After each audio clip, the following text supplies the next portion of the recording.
पकड़े गए बागेश्वर गुरुजी के पर्चे। दिव्य शक्तियों का रहस्य खुल चुका है। आखिर क्या है सच्चाई बागेश्वर बाबा के चमत्कारों की, जानने के लिए बने रहिए इस वीडियो में। दोस्तों, देश भर में अब बागेश्वर धाम की चर्चा हो रही है। मीडिया में भी यही नाम छाया हुआ है। बागेश्वर धाम के धीरेन्द्र शास्त्री के चमत्कारों के बारे में लोग जानना चाह रहे हैं। आज हम इसी पर बात करेंगे कि क्या और कैसा है बागेश्वर धाम, आखिर क्यों यहाँ के बाबा इतने पॉपुलर हैं। बागेश्वर धाम के पीठाधीश धीरेन्द्र कृष्ण शास्त्री लगातार मीडिया में छाए हुए हैं, क्योंकि जहाँ जहाँ उनके कार्यक्रम होते हैं वहाँ लाखों श्रद्धालु उनकी कथा सुनने के लिए पहुँचते हैं। देश से लेकर विदेश तक उनका कार्यक्रम होता है। बागेश्वर धाम मंदिर की विशेषता ये है कि यहाँ आए भक्तों की मनोकामना पूरी होती है और समस्याओं का समाधान होता है। मान्यता है कि बालाजी महाराज और सन्यासी बाबा की कृपा से सब सिद्ध हो जाता है। बागेश्वर धाम में धीरेन्द्र शास्त्री से पहले उनके दादाजी भगवान दास गर्ग दरबार लगाया करते थे। धीरेन्द्र शास्त्री ने दादाजी के शरण में अपना बचपन व्यतीत किया और दादा के साथ ही धार्मिक गतिविधियों से जुड़ गए। साथ ही साथ वे दरबार भी लगाने लगे और जन कल्याण के लिए काम करने लगे। इस तरह से धीरेन्द्र शास्त्री को सिद्धि प्राप्त हुई। दोस्तों, इनके दरबार में जो कोई भी जाता है ये उसके मन की बात पहले ही जान लेते हैं। हम बात कर रहे हैं यहाँ पर श्री बालाजी बागेश्वर महाराज की, जिनकी चर्चा केवल देश में ही नहीं बल्कि विदेशों तक फैली हुई है। भारत के अलावा भी इन्होंने विदेशों में अपना दरबार सजाया हुआ है। बागेश्वर बाबा जो अपने कड़क अंदाज में बोलना शुरू करते हैं तो भक्त अपने आप ही आस्था में लीन हो जाते हैं। कुछ लोग रोना पीटना भी शुरू कर देते हैं, लेकिन इन सब चीज़ों के पीछे सच्चाई क्या है और क्यों लोग बाबा के सामने आते ही सब कुछ भूल जाते हैं? क्या सच में बागेश्वर धाम के पास दिव्य शक्तियां हैं या फिर इनका असली चेहरा कुछ और ही है? पुलिस ने सारी बातें जनता के सामने लाकर खड़ी कर दी हैं। ऐसे में इतने कम समय में बागेश्वर बाबा ने इतनी ज्यादा प्रसिद्धि कैसे हासिल करी और इनकी शक्तियों की क्या सच्चाई है? क्या वाकई में इनके अंदर शक्तियां हैं या ये सब कुछ पाखंड है? आइए जानते हैं, आइए बात करते हैं इस बारे में। आपको बता दें कि बागेश्वर धाम का असली नाम धीरेन्द्र कृष्ण शास्त्री है। इनका जन्म छतरपुर के छोटे से गाँव घड़ा में हुआ था। इनका जन्म बहुत ही गरीब ब्राह्मण परिवार में हुआ था, लेकिन गरीबी के आलम में अपना बचपन गुजारने के बावजूद आज धीरेन्द्र कृष्ण स्वामी बड़े बड़े अरबपतियों को भी अपने दरबार में झुकाने की शक्ति रखते हैं।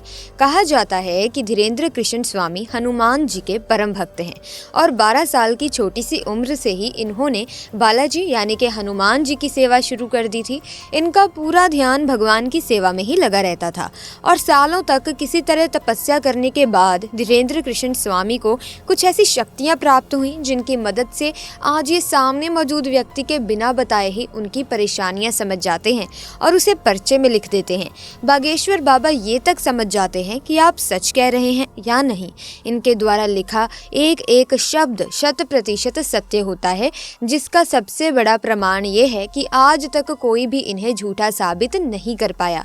असल में दोस्तों, होता ये है कि जिस किसी की भी अर्जी को बालाजी सरकार स्वीकार कर लेते हैं, उस व्यक्ति को या फिर उसके परिवार के किसी भी व्यक्ति को लगातार सपने में बंदर दिखाई देते हैं। और ये कोई मन की बनाई गई बात नहीं है दोस्तों। जिन सब की अर्जियां लगी हैं उन सब ने इस बात को स्वीकार किया है। हालांकि मीडिया वालों को कहाँ लोगों की बातों पर विश्वास होता है, वो तो सब अपनी आंखों से देखना चाहते हैं। इसी चक्कर में बहुत से ऐसे मीडिया वाले हैं जो भक्त बनकर भीड़ में इकट्ठा हो जाते हैं ये देखने के लिए कि इनके दरबार में आखिर होता क्या है। लेकिन जब मीडिया वाले दरबार में गए तो ये देखकर हक्के बक्के रह गए कि बागेश्वर बाबा ने उन्हें पहचान लिया था और उनकी पोल लोगों के सामने खोल दी। इस पूरे इंसिडेंट को देखने के बाद मीडिया वाले भी बालाजी सरकार के सामने नतमस्तक हो गए। जैसे ही ये बात लोगों के सामने आई, हर कोई ये देखकर दंग रह गया कि कैसे एक जवान बाबा ने बड़े बड़े सबके कान काट रखे हैं। धीरेन्द्र कृष्ण शास्त्री कहते हैं कि उन्होंने बालाजी महाराज की मदद से अब तक लाखों की जिंदगी संवारी है। बागेश्वर धाम सरकार की कृपा अपरंपार है, तभी तो जो कोई भी इनके दरबार में जाता है वो कभी भी खाली हाथ नहीं लौटता। सच्चे दिल से मांगी गई दुआ को बालाजी महाराज जरूर पूरा करते हैं। इसीलिए उनके दरबार में भक्तों का तांता लगा रहता है। हर कोई बस एक ही मनोकामना करता है कि कैसे भी करके मेरी अर्जी लग जाए और बागेश्वर सरकार उसे खुद अपने पास बुलाएं। कई महिलाएं तो इनके खूबसूरत चेहरे को देखकर इन पर आकर्षित हो जाती हैं। अब उनकी जगह कोई और दूसरा बाबा होता तो वो इस बात का जरूर जरूर फायदा उठाता। लेकिन बागेश्वर महाराज ऐसे नहीं हैं। उन्होंने हजारों लोगों के सामने इस तरह की महिलाओं को अपनी माँ और बेटी कहकर सम्मानित किया है। वैसे तो ये अपने गाँव में दरबार लगाते ही हैं, लेकिन दोस्तों इसके अलावा ये दूसरे राज्यों और अन्य जिलों में भी अपना दरबार सजाते हैं। ऐसी स्थिति में वहाँ भी बड़े बड़े मीडिया कर्मी और पत्रकार बागेश्वर सरकार की परीक्षा लेने की कोशिश करते हैं।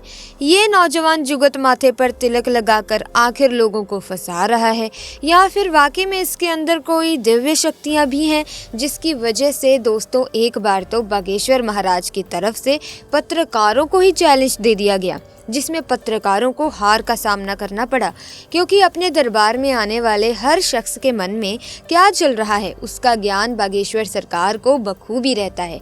बागेश्वर धाम में कैसे लगती है अर्जी, इसके बारे में भी आइए आपको विस्तार से बताते हैं। दोस्तों बालाजी महाराज के बागेश्वर धाम में मंगलवार के दिन भक्त अर्जी लगाने के लिए पहुँचते हैं, इसीलिए यहाँ मंगलवार के दिन भक्तों की भारी भीड़ उमड़ती है। यहाँ अर्जी लगाने की प्रक्रिया बहुत ही आसान है। आपको एक पर्ची पर अपनी समस्या लिख देनी होती है। इसके बाद पर्ची को कपड़े में नारियल के साथ बांधकर यहाँ परिसर में रख देना होता है। परिसर में आपको लाल, पीला और काले रंग के कपड़े में बंधे हुए नारियल मिलेंगे। इसका कारण यह है कि अर्जी सामान्य होने पर लाल कपड़े में नारियल बांधी जाती है, शादी विवाह से जुड़ी अर्जी होने पर पीले रंग के कपड़े में नारियल बांधे जाते हैं, और अगर प्रेत बाधाओं से जुड़ी अर्जी हो तो नारियल को काले रंग के कपड़े में बांधा जाता है। यदि आप किसी कारण बागेश्वर धाम नहीं पहुंच सकते हैं तो अपने घर के पूजा मंदिर में भी इस प्रक्रिया के अनुसार आप अर्जी लगा सकते हैं। घर से लगाई गई अर्जी भी बालाजी महाराज जरूर स्वीकार करते हैं। अब बात करते हैं कि अर्जी स्वीकार होने पर सपने में आखिर बंदर क्यों दिखाई देते हैं। प्यारे दर्शकों, पंडित धीरेन्द्र कृष्ण शास्त्री के अनुसार अगर आपने श्रद्धा पूर्वक अर्जी लगाई होगी तो बालाजी महाराज इसे जरूर स्वीकार करते हैं। आपकी अर्जी स्वीकार हुई है या नहीं इसका पता आपको सपने से चलता है। अर्जी स्वीकार हो जाने पर लगातार 2 दिन तक आपको या घर के किसी भी सदस्य को सपने में बंदर दिखाई देंगे। अगर सपने में केवल एक ही दिन बंदर दिखे तो समझिए कि आपकी अर्जी पहुंच चुकी है लेकिन स्वीकार नहीं हुई है। वहीं अगर सपने में बंदर ना दिखे तो फिर से मंगलवार के दिन इसी प्रक्रिया से अर्जी लगाएं। 12 साल की छोटी सी उम्र में जहां बच्चे अपने घर का पता तक नहीं बता पाते, उस उम्र में ये दिन भर हनुमान चालीसा का पाठ किया करते थे, और इस नियंत्रण जाप ने इनकी बुद्धि को इतना ज्यादा प्रबल बना दिया कि आज ये उस स्तर पर पहुंच गए हैं जहां इन्हें लोगों की बात को समझने में रत्ती भर का समय नहीं लगता, और ये जो कुछ भी कह देते हैं वो पत्थर की लकीर हो जाती है जिसका सच होना तय है।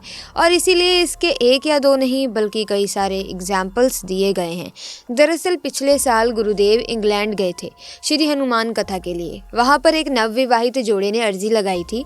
महिला हनुमान जी की बहुत बड़ी भक्त थी। महिला ने हनुमान जी को अपना भाई मान लिया था, लेकिन उनके घर वालों को इन सब पे विश्वास नहीं था कि ऐसा भी चमत्कार हो सकता है। महिला बार बार गर्भ से होती थी और बच्चा नहीं रुक पाता था। उनको डर था कि इस बार भी कहीं ऐसा ना हो जाए। फिर वो हनुमान जी की कथा में आई और अपनी अर्जी लगाई, जिस पर गुरुदेव जी यानी कि बागेश्वर बाबा ने कहा कि जाओ, साक्षात हनुमान जी आपके घर पधारेंगे। ये सुनकर कपिल गुरुदेव के पैरों में गिरकर रोने लगा। आपको जानकर और आश्चर्य होगा कि बागेश्वर धाम में धीरेन्द्र शास्त्री जी जब लोगों की अर्जियों का निवारण करते हैं तब वो कभी कभी एक तिथि भी बताते हैं। वो दावा करते हैं कि उस तिथि पर उनकी समस्या का निवारण हो जाएगा। बीमारी, कष्ट से आराम या बच्चे की प्राप्ति जैसे मामलों में एक बार धीरेन्द्र शास्त्री ने एक महिला को विशिष्ट तिथि भी दी थी। बागेश्वर धाम सरकार ने अपने ऑफिशियल इंस्टाग्राम पेज पर एक वीडियो को शेयर किया था। इसमें एक महिला बागेश्वर धाम में भंडारा करने आई हुई थी। उसके परिवार में अर्जी लगने के बाद बच्चे का जन्म हुआ था। खास बात यह है कि बच्चे का जन्म उसी दिन हुआ जिस दिन का उल्लेख धीरेन्द्र शास्त्री ने पर्चा पढ़ते वक्त कहा था। महिला बताती है कि उसके परिवार के लोग बागेश्वर धाम में बच्चे की अर्जी लगाने आए थे। 3 महीने वे बागेश्वर धाम ही रहे।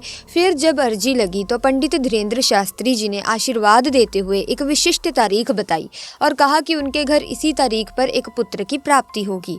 महिला से जब पूछा गया कि उसे कैसा लग रहा है, तो उसने बताया कि उसे और उसके परिवार को बहुत अच्छा लग रहा है। बालाजी ने उनकी सुन ली। धीरेन्द्र शास्त्री जी ने बच्चे का नाम घनश्याम रखा। उन्होंने बताया कि बच्चे का नाम घनश्याम इसीलिए रखा है क्योंकि बच्चे का रंग भगवान श्याम जैसा है। धीरेन्द्र शास्त्री जी महिला को बधाई देते हुए प्रार्थना करते हैं कि जैसे उस महिला की भगवान ने सुनी है वैसे ही वो सबकी सुने। अब ऐसे में दोस्तों, इनके दरबार में आया हुआ भक्त सच्चे मन से आया हो अब ये भी ज़रूरी नहीं है, क्योंकि कुछ लोग अपनी बुरी नीयत को पूरा करने के लिए भगवान का सहारा चुनते हैं और जब इनके दरबार में ऐसा कोई इंसान आता है तो ये दूर से ही उन्हें पहचान कर उनके मन की गंदगी को लोगों के सामने साफ जाहिर करते हैं ताकि कोई भी ईश्वर के दरबार में बुरी नीयत के साथ ना आए। पहले तो इन्होंने राम कथा करी और फिर ये झाड़ फूंक का भी काम करने लग गए हैं, जो लोगों के अंदर मौजूद बुरी शक्तियों को अपनी एक फटकार से भगा देते हैं। लोगों का ऐसा कहना है कि जो कोई भी भूत प्रेत की शिकायत लेकर इनके दरबार में आता है वो हमेशा हमेशा के लिए ठीक हो जाता है। ऐसे में अगर आप भी बालाजी सरकार पर विश्वास रखते हैं तो कमेंट सेक्शन में पूरी श्रद्धा से सच्चे मन से ज़रूर लिखना जय बालाजी महाराज, ताकि बालाजी की कृपा आपके ऊपर और आपके परिवार के ऊपर सदैव बनी रहे। इसी के साथ प्रिय दर्शकों, कमेंट्स में ज़रूर बताना कि क्या आप कभी बागेश्वर धाम गए हैं या फिर नहीं। इसी के साथ इस वीडियो में बस इतना ही। अगर इस वीडियो में दी गई इन्फॉर्मेशन आपके लिए हेल्पफुल हो सकती है या आपको इंटरेस्टिंग लगी तो इस वीडियो को एक लाइक ज़रूर कर दें। साथ ही साथ इस वीडियो को ज़्यादा से ज़्यादा शेयर करें, अपने तक ही सीमित मत रखना, अपने फ्रेंड्स फैमिली को शेयर करें। साथ ही अगर अभी तक आपने चैनल को ही सब्सक्राइब नहीं किया है तो जल्दी से चैनल को सब्सक्राइब करके बेल आइकन को प्रेस कीजिए ताकि नए वीडियोस की अपडेट आपको मिलती रहे। Thanks for watching.